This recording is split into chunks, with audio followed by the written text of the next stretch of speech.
Welcome to Season 10, Episode 2 of The Unmanned Corner. He's Stephen Cook.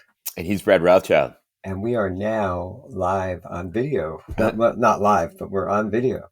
That's awesome. Did you see that? Now it makes it harder to pick a t-shirt, you know? You have to, I actually had to shower this morning before doing this because I'm like, That's why I needed a few extra minutes. I couldn't get out of bed in my workout, and then my workout was later.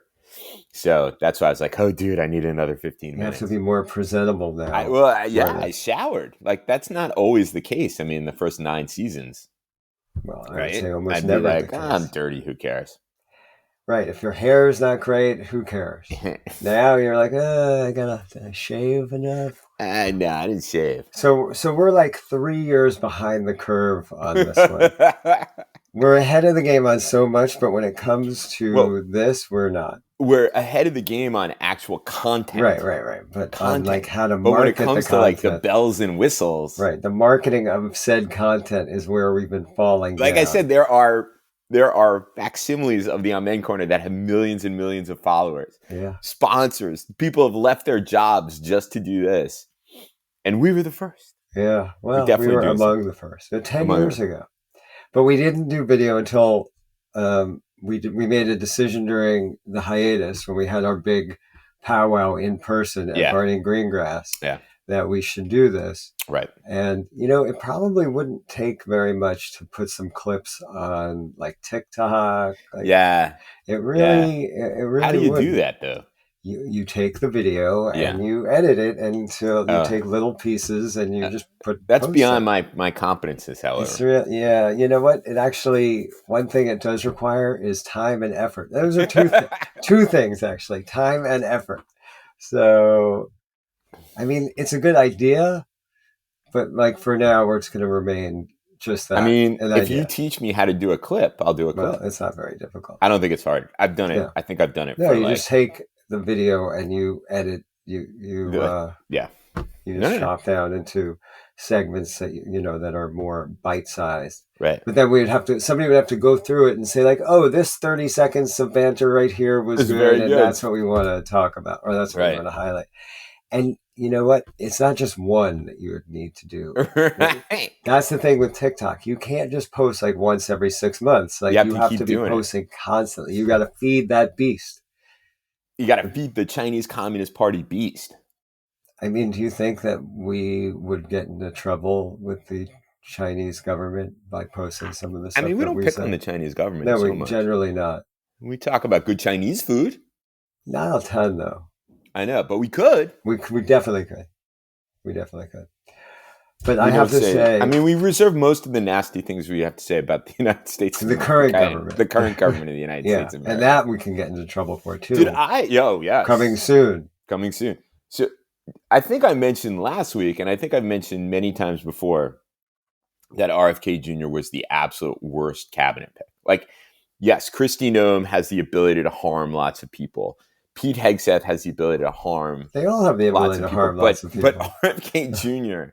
has the ability to harm all of us. And he's in the process of doing it. He wants to. He wants. And so that hearing this week, I mean, he was such an arrogant fucking douchebag. And we were out to dinner with friends last night, a friend who has a PhD in biomedical engineering, and I was like, it's so sciencey. Every sciencey, it's not science. It's sciencey. Every answer, I'd have to look at the data. And it's with some mumbo jumbo that sounds to someone who knows nothing about it. And he may know what he's talking about. Exactly, it's all but he actually bullshit. Does not. Meanwhile, people are going to die of all sorts of disease. Polio is going to come back. Measles is going to come back. Forget COVID. COVID, are going to die of preventable diseases. That we were able to eradicate because of science. And now expertise is being thrown out the window because everybody in this administration is your crazy uncle who just has a theory about something. Right. But, during the hearing, I don't remember which senator it was, called him out on the fact that he's been in the job for 8 months. And he's like, I don't know what the answer to that is. He's like, you've had 8 months in the job. Because you don't know what the data he's not is. Interested.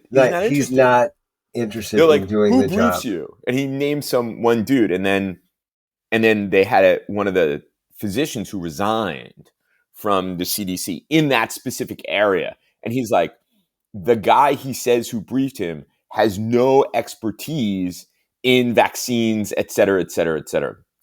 So why should he? No, he believes the same things I believe. And confirmation bias. I read an article. He's going to release a report saying that autism is linked to women who, when they were pregnant, took Tylenol. And is this an AI-generated report that he? I don't know. They're doing a big report on autism and vaccines, and they're producing it in like 3 weeks. Which is obviously, it's not going to be real. I mean, it's obviously, what bullshit. Is real any longer? Nothing. I have to say, I'm a little bit bummed out today. Tell me why. I did not win the $1.8 billion Powerball drawing. And I was convinced that I was going to win. So I'm really... I had the whole thing. Oh, you can't forget about it. No, wait. We forgot about it. And then yesterday afternoon, Lauren and I, because this is what we do now. It was super like romantic and lovely. And we had such a nice time together. I really recommend it. At midday, we went to the Giant and we went shopping for food. And there was a huge line at the kiosk where you buy the Powerball or whatever it was. So I was like, oh, you have a $20 bill? And I stood online for like 5 minutes and I was like, oh my God, no one knows how to use this kiosk. The line is really long. I'm calculating in my head the chances of my winning versus the time I'm now spending online getting annoyed by all the people who can't work this kiosk. So did you buy it? Not doing it. You didn't buy it. So you can't win if you don't play. I know. You can't win it unless you win it. I was firmly convinced that I was going to win. Okay, and what were you going to do with the $1.8 billion? Oh, that's a great question, right? Because that's obviously the game that everybody plays in their mind. It's right. Like, when I win this, here's what I'm going to do. First of all, I may have mentioned this before. Wait, did you get even one number? Yeah, on several. Yeah. Yeah, but first of all, only works in horseshoes and nuclear war. Yeah. The one rule, first and foremost. If I have not been in touch with you in 5 years after I win the lottery, don't call me. Lose my fucking number because I don't know you. I don't know you. If you're in my life, who's the first person? Who's the first person you call when you win? Nobody. There's nobody. Call anybody. No, people will call me. I'm not calling. But how did they know you bought a lottery ticket? Dude, when they announce the winner, it's a public thing. Like, you become known. Right. I am not calling. You need to have like your lawyer and your accountant like ready to roll. Like, those are my first two calls. Okay, that's before fine. They publicly announce it. Like Sunday morning, if I had won last night, I call my accountant this morning. Yeah, and then I call any number of my lawyers because I have a battery of attorneys. Well, you probably are wisest to call your lawyer first because you want to keep a low profile. But don't take this the wrong way. Okay. I guess I would tell you at some point, but you wouldn't be. I wouldn't like call you. I'd just be like, oh, by the way, I'd be like, dude, look at the news. Barney Greengrass on me for the rest of your life. Yeah, for the rest of forever. That's like, my gift. Nice. Just look at the news. I'd get you Barney Greengrass. Oh, no. I would take care of my friends, but like, that's all I asked for. So I was talking about this. It's like, okay, so what would you do, right? Yeah. Again, I wouldn't move. I would stay in my apartment. Okay. Not move into a bigger place. Okay. Like, I don't need more space. I like my building. I hear you. I'm not moving. Great. I would buy a couple of vacation homes. Yes. That's high on my list. A couple, definitely.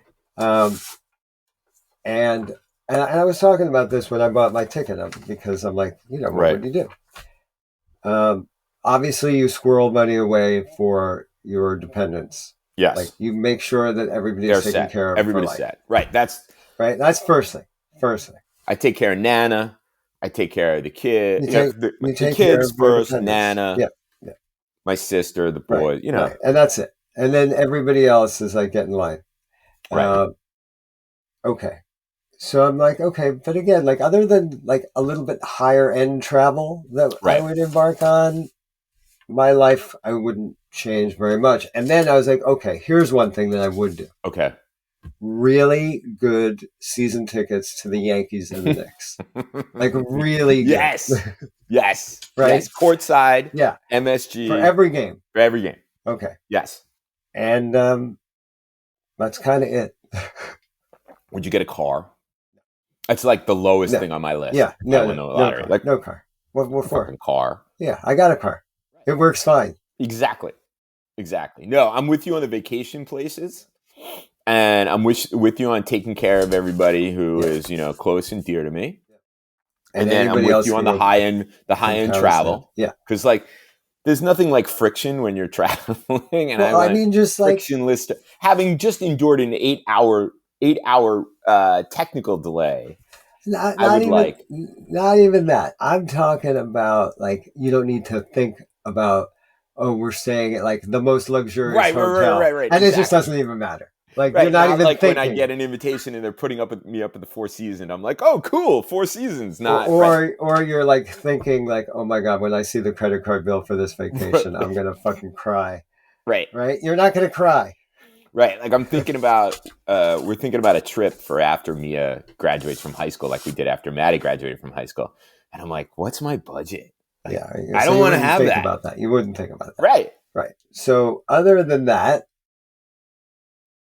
I'll tell you other things we wouldn't do. Man, now I'm sad I didn't play because I knew I was going to win. I would have won. Here are some other things. Totally would have won. There's no question. Here are some other things that I would not do. Household staff, not happening. No cook, no extra cleaning. Like no. Yeah. No. I do not need. I might have, because we have the dog. I might have Maria come more often, but I wouldn't add. Again, you're still making. She comes every other week. We could, You're still making your own food. You're not hiring somebody to do that for you. The other thing that I would probably do would be like some more personal training sessions. Right. Like, but again, nothing crazy. I wouldn't have like an on staff person to work me out. Like, no. You like Lauren's trainer comes here. I'm doing some sessions with him now. Get ready. Yeah, but then you can do a session every day and it wouldn't bother you. Yeah. Mm-hmm.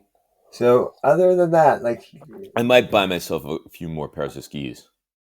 Okay. I mean, I already have 3. Yeah, this is just on the margins, right? Like this isn't going to impact your your life, and that's the problem, because like it's for when you start thinking like my life is going to be completely different, I'm going to do X, Y. Well, that's like all the people who win, they just go out and they blow it all because they're like, oh, private plane, oh, giant house. Yeah, I would still make documentary films, only I wouldn't worry about how they would get funded, and there'd be more bells and whistles in them because I could afford it. I wouldn't stop working at all, because then that's a recipe for disaster. Right. Because then you sit around, you're like, oh, I need this, I need that. And did you get a new cell phone? No. Why would I? And I would also limit the amount of new people I would let into my life. Right? Because at that point... So you should hire staff then as gatekeeping. No, I don't need a gatekeeper. I just need, like, if I meet you at my courtside seats at the Knicks game, I'll be like, hey, what's up? But, like, we're not hanging... What if it's Spike Lee? I'm good. Does Spike Lee become your friend? I don't know. I mean, again... He's got courtside seats. So do I, though. I know. I don't need him for his seats. You guys are both in film. You're both artists. I mean, look, we could probably partner on some film. I wouldn't... collaboration. But in general, like, that's when people would be like, oh, I want to hang out with you because you're rich. It's like, if you would you buy like $90 t-shirts, white t-shirts? Probably not. You'd still get like the Kirkland brand. I mean, I don't buy the Kirkland t-shirts, but my wardrobe upgrade would not be that significant either. I mean, I might get, because I go to an office, I might get a few things, but I think I'd stick with the Kirkland t-shirts. Yeah. Again, you got to keep it real. Yeah, man. The more real you keep it, the less. I might get more sneakers. How many can you wear though? I know, but I want more of a range. Okay, so again, these are things on the margins, right? Yeah. I'm not buying a new like 20,000 square foot house. What for? You don't need the room. You don't need that well, when we were thinking about moving, it was, we were the walking, talking lover listed. My accountant's like, I hate to break this to you, Stephen, but like, the girls are young right now and they seem like little and they're never going to leave. But once they leave, that's fast. They're going to come back. You and Lauren are not going to need more space. You don't. So what's the point of having 16 bedrooms when there are 2 of you living there full time? There's no point. You can afford the air conditioning of those 16. So why not, right? Anyway, well, you didn't win. Well, thank you for thinking of me, though. I mean, like free Barney Greengrass would be awesome. Like that would be heartwarming to me that you would say, "Listen, let me cover the Barney Greengrass." I got this. Again, it's one of those things where you would just walk in and you wouldn't think about how expensive the lox and bagels are there. You just be like, I might get lox and eggs and onions and the smoked fish platter. You know what? Live it up.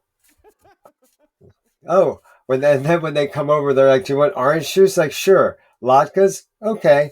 Like the thing is, I'm not going to blow up to 350 pounds. Well, okay, that's fair too. And I wouldn't. You know what? But that's what they do there. They try to upsell you and all this stuff, and you're like, nah. I will say the latkes look pretty awesome. Yeah, I'm good. I don't need latkes there. I mean, I'm not going to Barney Greengrass to eat latkes. But the latkes with the lox on it. Yeah, I'm okay. I'd have to go for like a 15-mile run before eating that. Those latkes are enormous. Again, or you could just not have them. Fair enough. Right? If you weren't eating them before. It is a place that I go where I only have one thing on the menu. I've never had anything else. Anytime I've ever been there. We're changing it up the next time. We said this already. All right. We're getting that platter. Okay. I hope it's going to be okay. I think you'll survive eating smoked fish and cream cheese on a bagel. I'm going to be nervous. Very high quality smoked fish, I should say. Okay. Not the Kirkland brand. That I suffer with here. You know what? You wouldn't buy Kirkland brand smoked salmon anymore. You could have Barney Greengrass sent to you. I know. That would be amazing. You could get, I would also up my Frank Pepe's habit. Would you? I really like. I mean, again, there's no other like decent pizza. Okay, but would you eat more of it? Is the thing that's preventing you from when I get my 2 pies, I wouldn't be like, "Holy shit, $68!" Right. So, but you're not going to Frank Pepe more frequently because of the cost. Right. So it's only things. Okay, so really the only thing that we would change is better vacation homes and high-end travel. Better travel. I might get more sneakers. You have like 2 extra pair of sneakers, which I'm pretty sure you can afford right now also. You know what, Stephen? Life is short. Get those other 2 pair of sneakers. I can't. No, I got a horse. The horse gets shoes. You can get shoes too. The horse does. The horse got shoes. Let me tell you how much those new shoes were. More than your Nikes. I'm counting down the days to hand that horse back. Return it. You return the keys to the horse? Yeah, give back the keys to the horse. You can get a whole stable. Anything for my children. You can get a whole stable if you had all this money. Anything for my children. Maddie's been like lobbying for a car. She'll trade in the horse for a car. She wants. I mean, she'd be happy with the Subaru, but Mia needs it. So I'm like looking online at cars. Life is tough. I'm not sure that's going to happen. Because once Mia goes to college, Maddie can have the car that Mia's now driving. So I'm not sure it's. Does she need a car at school? I mean, she could. It could be useful to her. She does a lot of, like, for example, she does to get clinical hours, and because she's a good doobie, she does hospice volunteering, and Case is not that far from Shaker Heights, and so. When someone who's Jewish, who's dying, they often ask the hospice people with whom Maddie volunteers for a young Jewish woman to come.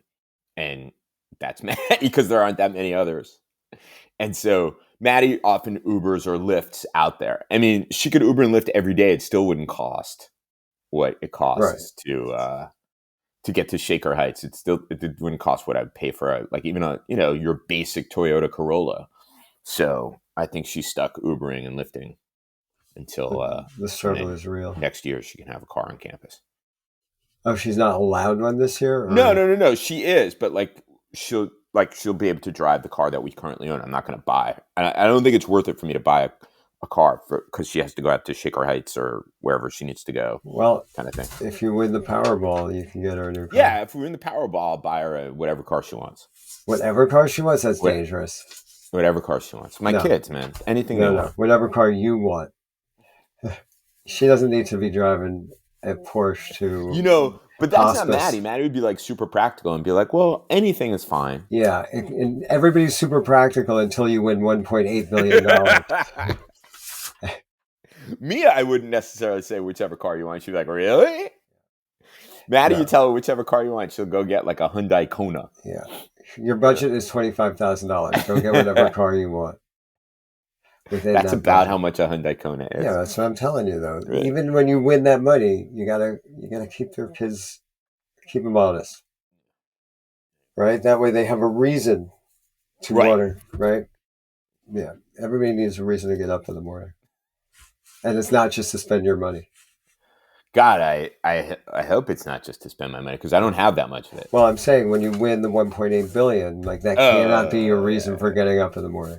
Cannot. Yeah, that's how people who win the lottery like fuck up their lives. Because they go in, they quit their jobs, and for good reason for most of them, because their jobs are not fulfilling to them, and they want to get the hell out of there. Here's the question: who won? Where is the person who won? I saw it said one was in Texas and maybe Missouri. I can't. I'm telling you, next time it's at like 1 point. Next time it's at like $1 billion or above, I'm driving like 2 hours to rural Maryland. You think that's where it's going to be? Well, it's never like anybody who lives on the Upper West Side. Not necessarily.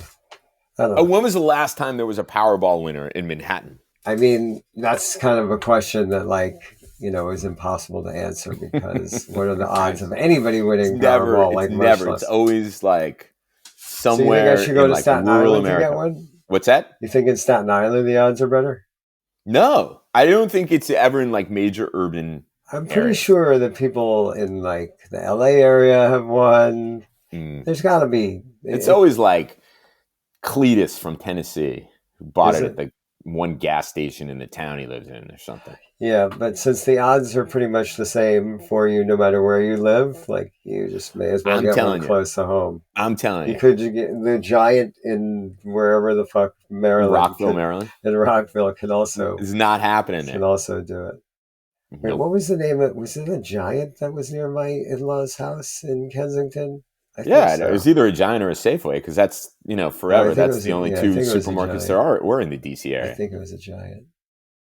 Yeah. Now we got a bunch. We got Whole Foods, we got Aldi. Everybody's got Whole Foods. Everybody's got Whole Foods. Wegmans, baby. Yeah, we have Wegmans. But you can only go to Wegmans at 6 a.m. because the traffic jams as a result of Wegmans opening here are so insane. Why do people like Wegmans so much? Well, I did have a sandwich from Wegmans last weekend. Yeah. It was quite good. But like, what does Wegmans have? Is there white label stuff better? Like they're in? I don't know. Their prepared foods are good. It's like a big, nice. It's much bigger and like laid out nicely. Does it look nicer? What? Does it look nicer than the Giant? Yeah. So the appearance is of a nicer place. Yes. Is the price? I don't know whether the food is of a higher quality. I will say the sandwich I had was very good. But the price of groceries? Oh, I don't know. Comparable? I don't know. That's Lauren's area of expertise. Oh, you don't really? I do other stuff. Like ask me about other shit and I can tell you, but because I don't have a lot of patience in the grocery store. Huh. Yeah. Shocking, right? I have more patience. Why do we have to go down every aisle? We don't need something in every aisle. I have more patience in the grocery store than I do in, let's say, a shopping mall. Right. I was on the phone with our dear friend Rich the other day when he was in Wegmans. I was driving home and he was shopping in Wegmans. I got the whole tour of the Wegmans on the main line in Philly. Listen to Newtown, Pennsylvania Wegmans. A gripping conversation. He's like, hold on. I got to ask for something. Yeah. I can't find it. Where is the frozen non-dairy dessert section? I don't remember. It was something. It was a vegetable he was looking for. A rutabaga? Maybe. I'm looking For the produce section, sir? What is produce? Yeah, well, I did tell him the story because like if you go alone, if I and I haven't gone alone in a long time, but like I'm afraid that I'm gonna fuck it up. They don't let you go into the supermarket by yourself in your house? I mean, it's not really a good thing for me. But there was one time that Lauren wrote down like yams, and you're like, what's and I'm walking, I'm circling. I'm looking for the thing that says yams. I'm circling. And then finally, I walk up to a guy who works there. I'm like, in the produce section, and I was like, hey, I need yams. He's like, oh, okay. And he takes me over and says, and I was like, no, that says sweet potato. He goes, no, that's the same thing. I'm like, I don't know. She wrote down yams. So I had to call. Technically, headquarters. It's not. I was like, it doesn't say yams. The guy's showing me sweet potatoes, and headquarters said, yes, that's the same thing. You can get that. I was like, oof. You have a PhD, right? What? You have a PhD, right? Right? I do. You do, right? I did not know they were the same thing. Okay. I mean, technically they're not, but they're interchangeable in common usage. Yes. Yeah. Yeah. Because a yam is really native to Africa, and we don't have them on this continent. Okay. But we use the names interchangeably. You're an expert on yams and sweet potatoes. It's excellent. I am not intimidated when I go to the grocery store. No, I am. Anymore. Although, I don't know if we ever talked about this. During the pandemic, we had neighbors. He has since passed away. She's still alive in our building, who are elderly. Yeah. And he was not in great shape. So I emailed them early on and I said, I'm still going out shopping. So if you ever need anything, I'm your guy. Right. And of course they were like, no, it's going to be okay. But soon enough, they were sheepishly asking me. Now, I have to add that the gentleman was, he owned a bookstore on the east side where he sold exclusively cookbooks. Okay. And he was kind of a food historian and expert. And so what did they want? They wanted like Swanson TV dinners? No. And also he was a very good cook. Okay. So when he would send me his grocery list, he was extremely specific about what he wanted. And I'm telling you, I would take the list and go across the street to this greengrocer, and I would just start sweating. Because I'm like, okay, he wants this kind of potato, but it can't look like that. And I'm like, oh my god! I'm like, I thought you were going the other direction. That it was like frozen French bread pizza and shit like that. No. He was so specific, and he knew exactly what he wanted, and he tried to explain it as best he could. But I would go across the street, and I'm like, oh my god, I'm gonna fuck this up so bad. And yet I feel so bad being a mensch at the moment because I'm so scared. But they were so gracious. Like, no matter what I brought back, he would send me a note, like effusively thanking me. And I'm like, what if you did come back with like a Hungry Man turkey dinner and be like, here it is, bitch? That actual thought never crossed my mind. Because that was not that either. That was not. Like, I was like completely stressed out, just like you're like, I gotta get this right. I gotta get it right. Yeah. I mean, one time not long after we moved here, we had a giant snowstorm and we had two little kids. And I don't think we did the run to the supermarket, but I shoveled out and we found out that like one of the supermarkets was open. And I got there and I came home with snowstorm food. Bread, eggs, slice and baked cookies, pizza, eggs. All that kind of stuff. And Lauren's like, we have like a 3-year-old and a almost 4-year-old and almost 1-year-old. Like, we can't just give them like the shit that you would eat during college during a snowstorm. I thought snowstorm food was eggs and bread because people are in a panic that they're going to be like stuck in their house and they need staples and butter. Like, why? I know people go out like they buy snowstorm food, right? Like you're making French toast. Why would they be eating differently? Yeah, you shouldn't be. Like, are we making French toast for the snow? Like, what are we doing? Yeah. Yeah. Well, clearly you failed that exam as well, Dr. Cook. So what are you gonna do? I'm a fun dad. Maddie, at this point, I actually would like. I'm not sure about that. Oh yeah, I would like to ask the other members of your household if they agree with that statement. And I think that on any given day there might be a completely different answer. Hey, I'm very fun. I texted Maddie's birthday is Tuesday. She's going to be 20, and I said, whatever night you want, take your friends to whatever restaurant you want. The really good ice cream place in Cleveland is called Mitchell's. Add Mitchell's, double whatever you guys are going to get, and it's on me. That's fun. That's nice of you. I mean, fun. I don't know. It's nice. Well, it's like, go have fun. Yeah. Have fun on me. Have fun on me. So that makes you generous, not fun. All right. Now, if you went there and showed up and like... She'd be like, that's not fun. But if you had like a hotel suite that you decked out and like made into and had a party for her, that would be fun. Right.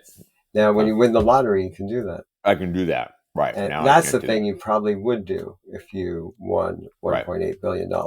Even if the government took like 40%, you'd still be pretty loaded. That's what the government takes, 40%. Yeah, you'd still be pretty loaded.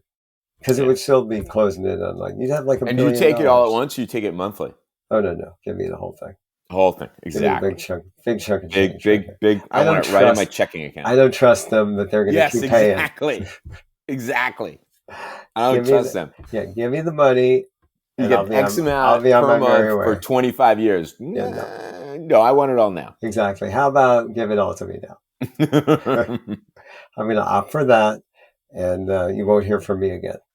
Oh, my God. Okay, we have not discussed anything like federal troops going into Chicago and right. But we did talk about RFK Jr. He's a horrifying human. Who is? RFK Jr. Yeah. I'm not giving him any more airplay on this show than he needs. All right. Episode 2 is in the books. In the books. And 2 weeks in a row, which is pretty good. Let's see if we can keep it up. Pretty good. All right, we're out.